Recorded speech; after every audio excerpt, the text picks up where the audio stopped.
All right, let's dive right into this. Welcome to The Explainer. Today we're doing something absolutely fascinating. We are decoding the ordinary. Now, have you ever looked out your window, seen someone walking down the street, and thought absolutely nothing of it? Of course you have. We all do. But today we're going to unpack a genuine behavioral security analysis built entirely on a set of real pedestrian security logs to uncover the hidden surveillance happening right under our noses. We're going to look at exactly how data analysts separate casual neighborhood curiosity from structured, escalating reconnaissance. So I have to ask, what does a spy actually look like? If hostile reconnaissance was happening right on your own street, literally outside your own front door, would you be able to recognize it? We've all been conditioned by the movies to look for that person in the trench coat sitting in a parked black van with a massive camera lens. But in the real world, effective intelligence gathering doesn't look like that at all. It looks like your neighbor. It looks like a passing dog walker. It looks like someone holding a baby.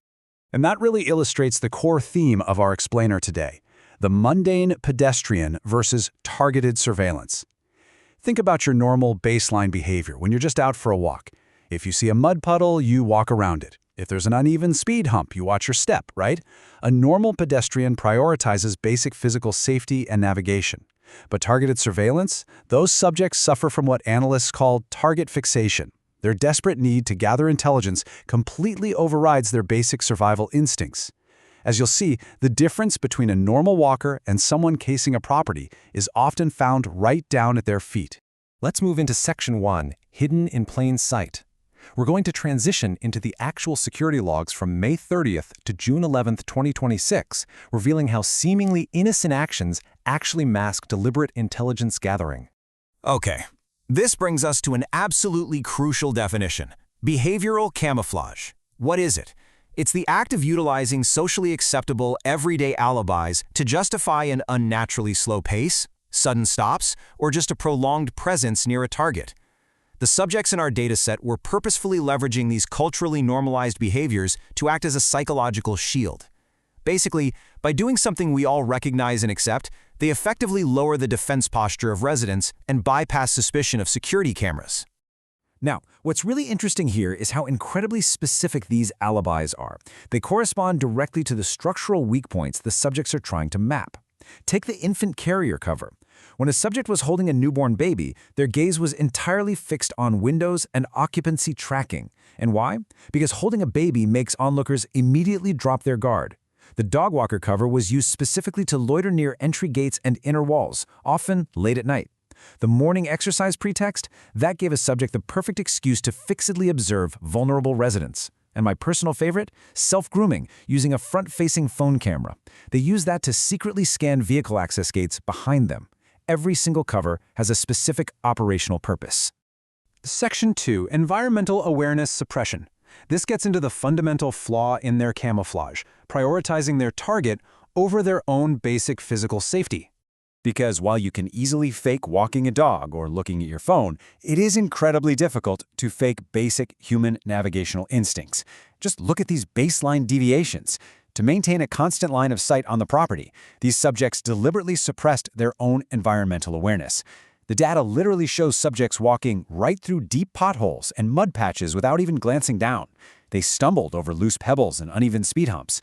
One dog walker maintained a sustained 90-degree head turn toward the property for up to 15 seconds while walking.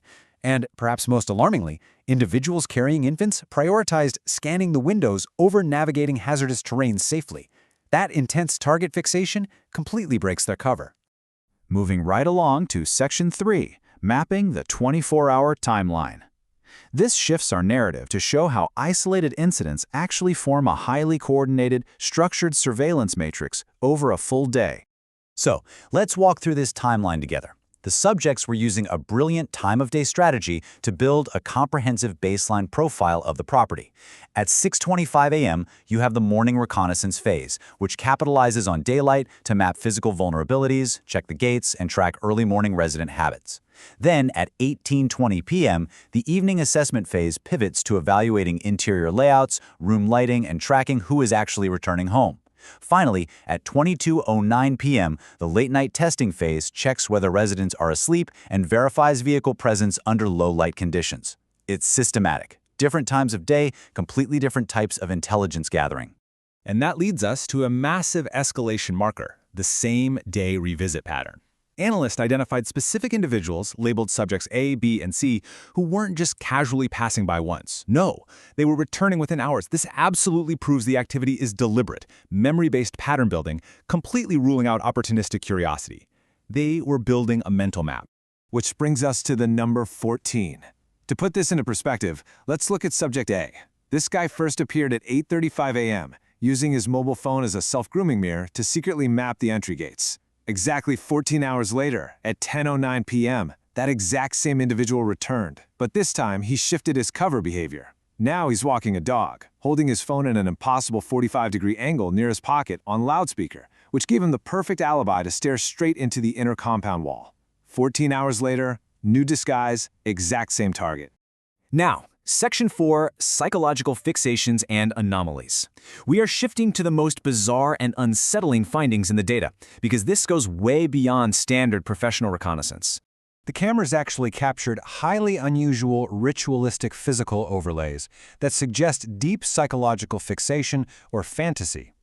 We have subject B executing symbolic hand gestures described as air mudras or puja mudras, gestures that resemble offering flowers, aimed directly at the vehicle gates. We have a subject who repeatedly rolled their lips inward until they literally disappeared from view while scanning. We have fixed, unblinking grinning directed at a female resident, followed by a creepy, shushing finger gesture to the lips. And we see flared nostrils indicating severe facial tension and an extremely high cognitive load. Honestly, this isn't just someone looking for a quick burglary score. I want to read you the analyst's exact conclusion here to impartially underscore just how intense this is. The execution of air mudras points to a distinct subset of behavior driven by psychological fixation, fantasy, or targeted harassment. This unique blend of behavior indicates a deeply personal fixation on either the property itself or the specific residents living inside. It makes the threat profile highly unpredictable and, frankly, significantly more volatile. Section 5, Assessing the Escalating Threat. So the crucial point is, how do we actually assess this shift from passive curiosity to structured casing? Based on the logs, the official risk level is set at moderate, but actively escalating. Now you might be asking, why just moderate? Well, as the analysts report, there were no physical breaches, no forced entry, and no unlawful property intrusion documented during this reporting period. However, it is labeled escalating because the behavior crosses the threshold into undeniable pre-operational intelligence aggregation. The structured reappearances and that intense focus on security elements, they absolutely confirm these individuals are mapping vulnerabilities. Section 6, Hardening your target perimeter. Let's pivot to actionable security recommendations to empower you to neutralize these exact surveillance tactics we've been decoding. Here are 4 rapid-fire defense protocols you can use right now. Step 1, deny line-of-sight visibility. Put up heavy curtains, blinds, or privacy film. If they can't see in, those infant carrier and dog walker covers become completely useless. Step 2, enforce strict gate discipline. Lock your gates immediately. Don't leave lingering gaps that allow them to map your vehicles. Step 3, install visible surveillance signage. A clear sign that says 24/7 CCTV is a massive deterrent to anyone relying on hidden behavioral camouflage. And Step 4, vary resident routines. Don't be predictable. Change when you leave and arrive. It completely disrupts their memory-based timelines. Just a few simple actions can entirely dismantle their intelligence gathering. Which brings us to our final thought for today. If someone walked past your house right now, would you know what they were really looking at? Are they just taking the dog for a stroll, or are they actively mapping the blind spots in your camera coverage? Are they just checking a text on their phone, or are they secretly checking to see if your car is in the driveway? The data and structured analysis show us that the ordinary is rarely just ordinary. Stay focused, stay observant, and never underestimate what might be hidden in plain sight. Keep learning, and I'll see you in the next explainer.